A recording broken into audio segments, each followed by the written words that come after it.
दोस्तों मैं आपको आज एक स्टोरी सुनाऊंगा। एक कोई बिजनेस है जहाँ पे रोज के 1000 कस्टमर आते हैं। वो बिजनेस वो 1 करोड़ में बेचना चाहता है, लेकिन आपने नहीं लिया। क्यों? क्योंकि आपको लगा कि ये बिजनेस अच्छा नहीं कर रहा है, मतलब इतना वर्थ नहीं है कि मैं अपने पैसे यहाँ पे इन्वेस्ट करूँ। फिर उसके कस्टमर घट के हो गए 800। अब वो बिजनेस मार्केट में 80 लाख में बेचना चाहता है, तो आप वहाँ पे लेने जाओगे, आपको थोड़ा इंटरेस्ट लगेगा कि नहीं इसका भाव कम हो गया। लेकिन जैसे ही आप देखोगे कि लेकिन इसके कस्टमर भी कम हो गए, इसीलिए वो सस्ते में बेच रहा है, तो वो आप नहीं लोगे। फिर उसके कस्टमर घट जाते हैं और फिर वो बिजनेस 1 साल बाद वो आपको 50 लाख में ऑफर करता है कि मुझे ये बिजनेस 50 लाख में बेचना है, क्या आप लेना चाहोगे? तो आप क्या करोगे?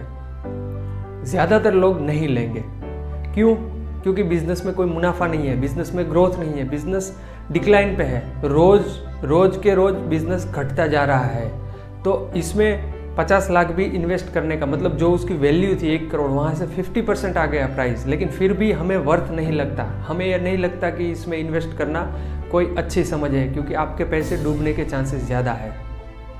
लेकिन जब बात आती है शेयर मार्केट की, कोई शेयर की, तो क्या आप उस तरह से सोचते हैं? ज़्यादातर जो रिटेल इन्वेस्टर है वो जब शेयर का भाव गिरता है तो सोचते हैं कि ये हमें सस्ते में मिल रहा है, हमें ये ले लेना चाहिए। लेकिन अगर आप जो हमने बिजनेस की बात की अगले एग्जाम्पल में, अगर उस तरह से सोचोगे तो क्या आपको ये स्टॉक लेना चाहिए सस्ते में?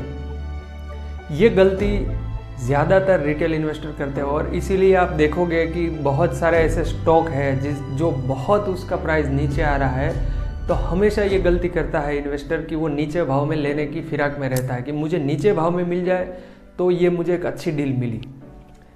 तो इसमें हम एग्जांपल ले रहे हैं पेटीएम का, ठीक है। पेटीएम के केस में आप देखिए क्या हुआ कि उसका प्राइस था कहाँ पे, वहाँ से नीचे नीचे नीचे नीचे आके अब आ गया था 800 रुपये के आसपास, 700 रुपये के आसपास।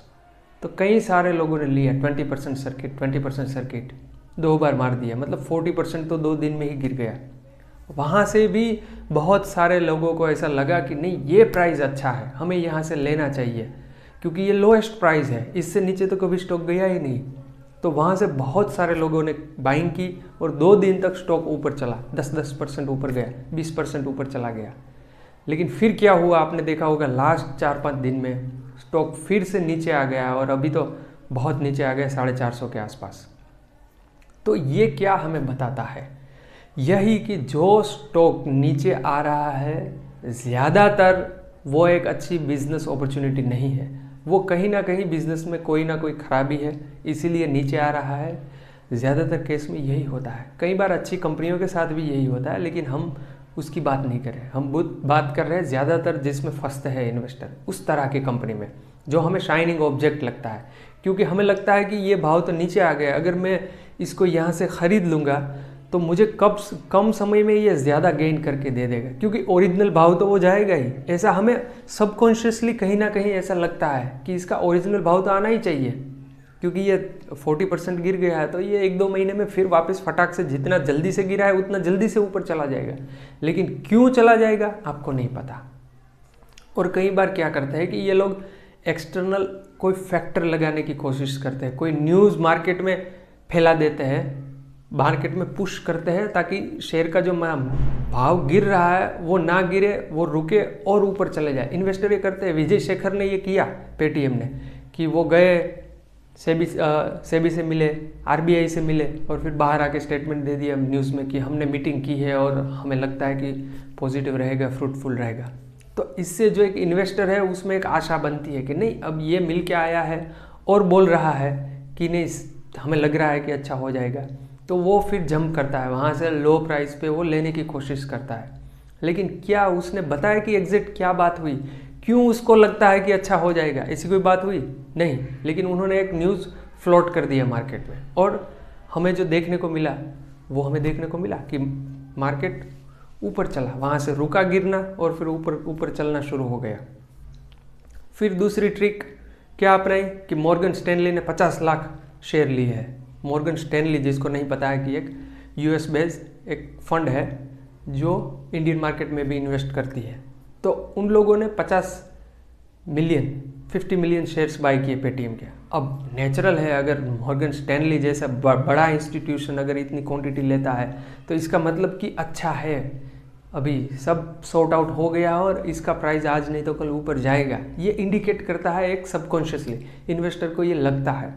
लेकिन ये मॉर्गन स्टैनली ने लेने के बाद भी आपने देखा होगा पिछले 5 दिन में कंटिन्यूस वापस गिरा है। तो इसमें क्या मॉर्गन स्टैनली ने खुद लिया है वो स्टॉक या उसने किसी के बिहाफ पे लिया है? कोई जो यहाँ पे जो इन्वेस्टर ग्रुप में है अभी जो कोर इन्वेस्टर, उसमें से कोई था, उसने मॉर्गन स्टैनली को बोला था कि आप खरीदी करिए। क्या ये हो सकता है? हाँ बिल्कुल हो सकता है। हमें पता नहीं कि मॉर्गन स्टैनली ने खुद लिया है या तो उन्होंने किसी के बिहाफ पे लिया है, किसी के लिए लिया हुआ है। वो एक ब्रोकर है, ब्रोकरेज का काम करती है, वो सबके लिए माल लेती है जो भी बड़े इन्वेस्टर है, राइट। तो we don't know what happens. और उसने क्या रिटेल में फिर बेच दिए, वो क्या करेंगे स्टॉक का, उसका मोटिव क्या था लेने का? क्या उन्होंने कोई स्टेटमेंट जारी किया? नहीं, उन्होंने कुछ नहीं बताया। ये तो सिर्फ आपने डेटा से निकाला, और ये डेटा भी फ्लोट करने के लिए ही होते हैं। ये सारी छोटी मोटी गिमिक्स है फंसाने के लिए। जनरली मार्केट में, फाइनेंस मार्केट में ये होता रहता है। तो अगर आप एक रिटेल इन्वेस्टर है तो आपको बहुत सावधानी रखनी चाहिए, सोच के अपने डिसीजन लेने चाहिए कि ये जो हो रहा है, हो सकता है this is just an optic, जिसे हम एक ऑप्टिक बोलते हैं मार्केट में, कि इट इज़ जस्ट फॉर एक ऑप्टिक। आपको ये देने के लिए, बताने के लिए होता है। जियो पॉलिटिक्स में भी यही होता है, फाइनेंस में भी यही होता है, राजनीति में भी यही होता है। This is called optic. सब ये लोग करते हैं एक मैसेज पास करने के लिए कि हाँ एवरीथिंग इज़ फाइन या तो एवरीथिंग इज़ नॉट फाइन, दोनों मैसेज देने के लिए। तो यहाँ पे पेटीएम के केस में जो मॉर्गन स्टैनली का था या तो विजय शेखर का था, वो क्या था ऑप्टिक, कि इन्वेस्टर को ये दिखाना था कि everything is fine, under control, हम सब करेंगे। लेकिन आपके लिए लेसन ये है, हमारे लिए एक जो छोटा इन्वेस्टर है उनके लिए, कि अगर आपने ऊंचे भाव से लिया हुआ है तो मेहरबानी करके अब इसमें एवरेज डाउन मत करिए, ठीक है। मतलब हम यहाँ पे एक जनरल बात कर रहे हैं, ये कोई एडवाइस नहीं है कि अगर कोई स्टॉक है जो गिर रहा है इस तरह से, बुरी तरह से पिट रहा है और नज़दीक के भविष्य में आपको कुछ दिख ना रहा हो, तो आपको क्या करना चाहिए। तो एक जनरल सेंस की हम बात कर रहे हैं कि जनरली एक कॉमन सेंस क्या कहती है। तो कॉमन सेंस ये कहती है कि अगर आपने इसमें है ऑलरेडी लिया हुआ है तो इसको एवरेज मत करिए। अगर आपने 100 स्टॉक लिया है किसी ऊंचे भाव में, 1000 में, 1200 में, 1500 में, तो अभी आपको 500 पे मिल रहा है, 600 पे मिल रहा है, 450 पे मिल रहा है, तो मत लीजिए।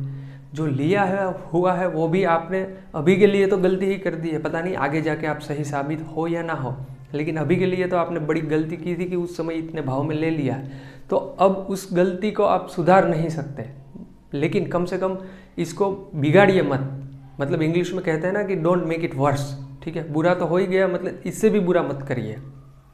तो आप मत लीजिए, यहाँ से कितना भी नीचे जाइए, जाने। अगर आपको लगता है कि मुझे बेच देना है तो ठीक है, बेच दो, आप बेच सकते हो, लेकिन लेना मत यहाँ से, ठीक है।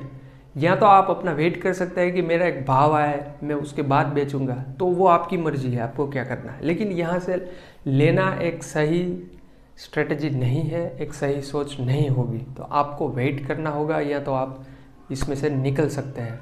और अगर कोई नया आदमी है तो मेहरबानी करके, जहाँ तक मुझे मालूम है, कॉमन सेंस ये कहती है कि उसको अभी यहाँ पे पार्टिसिपेट नहीं करना चाहिए। उसको कहीं और बहुत अच्छी अपॉर्चुनिटी है मार्केट में इन्वेस्टमेंट की, अपने पैसे वहाँ जाके इन्वेस्टमेंट करने चाहिए ताकि वो सेफ भी रहे और वहाँ से कुछ ग्रो भी करे। यहाँ पे अभी कुछ नहीं लग रहा है क्या हो रहा है। जब तक कि क्लियर नहीं हो जाती सारी बात, तब तक अपने पैसे का रिस्क बिल्कुल मत लीजिए, या तो आपको लेना नहीं चाहिए। ये हमें एक जनरल सेंस कहती है। और बात करते हैं मार्केट की, तो जो मार्केट है अभी वो थोड़ा ऊपर नीचे हो रहा है, कोई क्लियर डायरेक्शन नहीं है। क्लियर डायरेक्शन नहीं है का रीज़न है कि कोई कैटलिस्ट नहीं है कि जो मार्केट को ऊपर लेके जा सके या तो नीचे लेके आ सके। तो अगर एक्सटर्नल कैटलिस्ट, अगर कोई एक्सटर्नल ऐसी कोई बात बनती है जो मार्केट को या तो ऊपर ले जाए या तो नीचे ले जाए, तब तक अभी कुछ लग नहीं रहा कि मार्केट में कुछ ऐसा बड़ा हो, राइट। तो तब तक के लिए आपको थोड़ा वॉचफुल रहना होगा। यहाँ पे अगर आप है इन्वेस्टेड तो ठीक है, अगर नहीं है तो थोड़ा सोचिए अभी इन्वेस्ट करना चाहिए कि नहीं, क्या ये राइट टाइम है। अगर आप वेट करेंगे थोड़े टाइम में तो सारा कुछ क्लियर हो जाएगा। अगेन सारी बातें जो है वो फेड के ऊपर डिपेंड है। अभी तो यही लग रहा है कि मई में भी फेड के कट नहीं आएंगे, और जो हम अज्यूम कर रहे थे कि 4 रेट कट आएंगे, वो भी मेरे ख्याल से अभी 3 रेट कट आ सकते हैं। तो अभी सारा कुछ वो क्लियर होगा आगे के दिनों में, जैसे जैसे थोड़ा टाइम बीतेगा सब कुछ अनफोल्ड होगा और देखते हैं कुछ ऐसा कैटलिस्ट आता है कि नहीं। तब तक के लिए देखते रहिए हमारी चैनल और शुभ रात्रि, धन्यवाद।